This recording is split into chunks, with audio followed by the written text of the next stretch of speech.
Hey YouTube, coming at you today with a little vignette about what's required to be a successful fish keeper. How do we separate the hobbyists and the one-timers from people who are actually real fish keepers? You could say that it's intelligence, that people with a higher IQ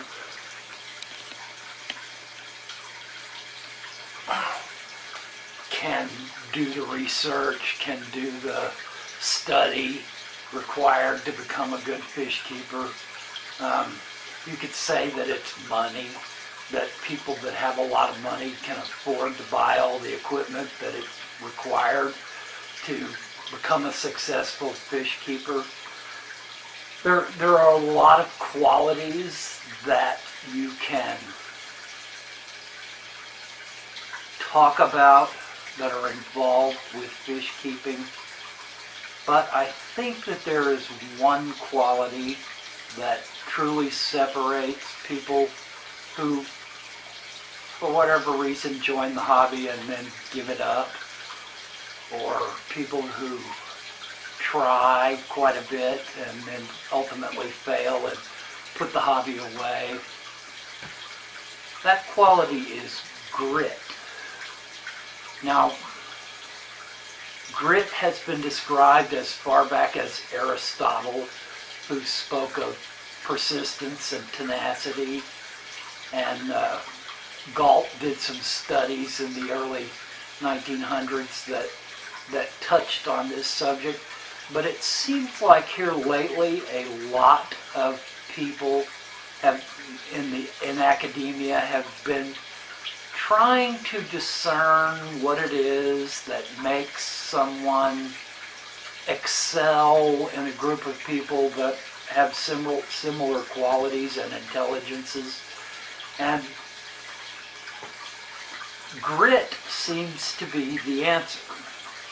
Now, what is grit?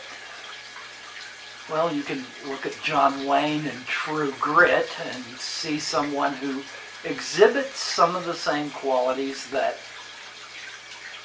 I am positing as qualities that make up a good fish keeper. One of the qualities is to have long-term goals and to strive towards those goals with tenacity and persistence and perseverance, to do it with a passion and to not be dissuaded easily by setbacks or failures. That's pretty much describing grit to a T. It is someone who, despite obstacles, manages to stay the course. Someone who, even when they're down emotionally or they've had some disastrous occurrence which would normally cause most people to drop out of whatever the hobby is or whatever the science is, they still manage to continue on. And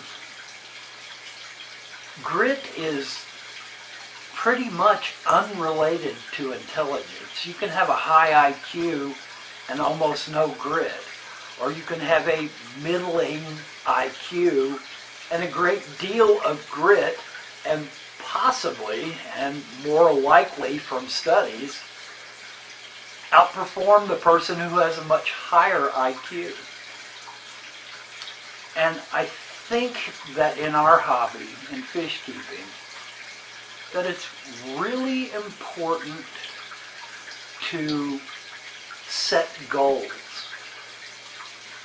Define to yourself what it is that you're trying to achieve in this hobby.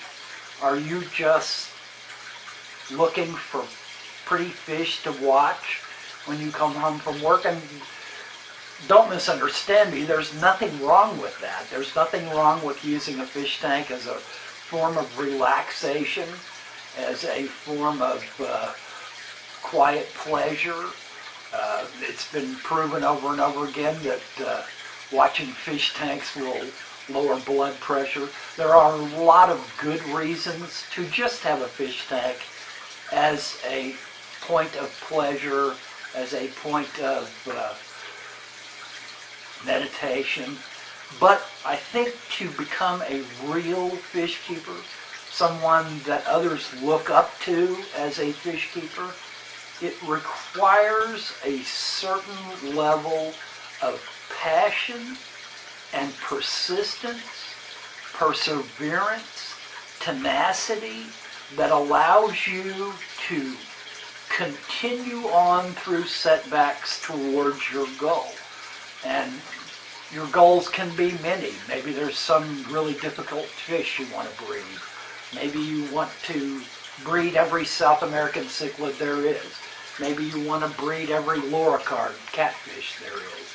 All of these are viable goals, but I'm just saying that a person with grit manages to set their eyes on a goal and strive through passion and perseverance through all obstacles, whatever the obstacle may be, money,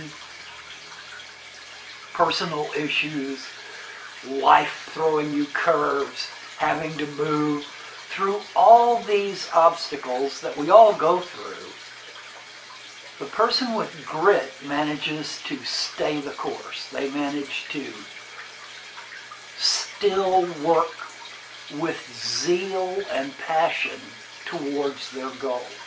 And I just think that if we all reflect on our hobby, if we all reflect on what we're doing in the hobby, that if we will notice what our long-term goals are and why we've chosen to do this, that grit will aid you in reaching those goals. I'm not sure that anybody has figured out exactly how to cultivate grit. I know that there are things that you can do that will bring it more to the fore, but I think that if we soul search ourselves well enough, we'll understand whether we really have the grit required to make it in this hobby. And that's not to say that people that don't have grit don't need to be in the hobby, because they can do many great things even without this personality trait of grit. But I think that the people who are most successful in our hobby all exhibit grit. Good luck, you two.